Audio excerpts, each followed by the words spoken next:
అరే మై హూనా నువ్వు గాని తమ్మి ఎమ్మెల్యే సాబ్కు ఒక్క ఫోన్ కొడితే కథం బేఫికరుండు నీ గీంత దానికి పరిశాన్ ఎందుకు అయ్యా అధికార పార్టీలుండు కూడా గీంత వేసుకోకుంటే ఎందుకిగా అని కార్యకర్తలు ఏం సారో మా వాళ్ళు వస్తే ఏమో రూల్స్ సెక్షన్లని మాట్లాడుతున్నావట ఈ డ్యూటీ చేయాలని లేదా ఎట్లా అని లీడర్లు హౌ మళ్ళా పవర్లు ఉన్నప్పుడు ఎట్లంటే అట్లా నడుస్తుందబ్బా అటెన్క ఇగో గిట్ల కావచ్చు.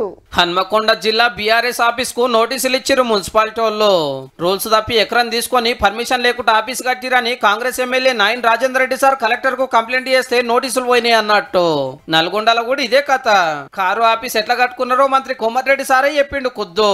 అక్కడ గవర్నమెంట్ హాస్పిటల్ 100 కోట్ల ప్రభుత్వ భూమిలో పార్టీ ఆఫీసు మున్సిపల్ పర్మిషన్ లేకుండా కట్టించుకుంటే అసలు రూల్స్ ప్రకారం మా మున్సిపల్ కమిషనర్ గారు ఎప్పుడో కూలగొట్టాలి. అప్పట్లో పవర్ అల్లదే పార్టీ అల్లదే రూల్స్ గిల్స్ జాంతనయ్య అన్నట్టు నడిచింది. మరి ఆఫీస్ పర్మిషన్ ఉన్నదా అదే పేదోడు ఇల్లు కట్టుకుంటే పర్మిషన్ లేకుండా కూలగొట్టు ఉంచుతావా? మరి ఇది ఎందుకు కూలగొడతలేవు? గమ్మత్ ఏందంటే 2 మాటల నోటీసులు ఇచ్చినా కేర్ చేస్తలేరట కారు పార్టీ వాళ్ళు. ఎన్ని నోటీసు? 10 నోటీసులు. పద్ధతి అది 100 కోట్ల ఆస్తి. అన్ని జిల్లాలలో గిటనే కట్టిండ్రు. మరి జిల్లాలు పెంచగానే జిల్లాకు గులాబీ బంగ్లా కట్టాలని గుండు గుత్తగా భూములు తీసుకున్నారు. 100 రూపాయలకే గజం లెక్కెంబట్టి. ఒక్కొక్క కాడ 40 కోట్లకెళ్లి 2 కోట్ల దాకా ఉండే రేటు. 33 ఎకరాలకు 470 కోట్లు వలుకుతుంటే బీఆర్ఎస్ ఇచ్చింది ఉత్త 2.5 కోట్లే. ఈ చేత దరఖాస్తు పెట్టుడు ఆ చేత సంతకం పెట్టుడు. ఇవి జాలయని సిటీ శివారు కోకాపేటలో 11 ఎకరాలు తీసుకున్నారు. పార్టీకి పేద బంగ్లా కట్టుకొని మీటింగులు పెట్టుకుంటామని.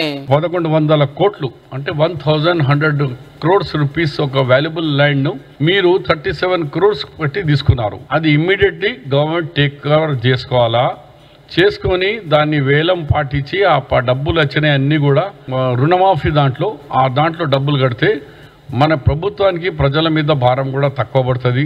అగ్గకే ఎకరాలకు ఎకరాలు భూములు తీసుకొని అందమైన పార్టీ ఆఫీసులు కట్టుకున్నారు. కానీ 2 మాటల పవర్ ఇచ్చిన పబ్లిక్ ఇంత ఇల్లు కట్టిస్తానికైతే దరియలేదన్నట్టు.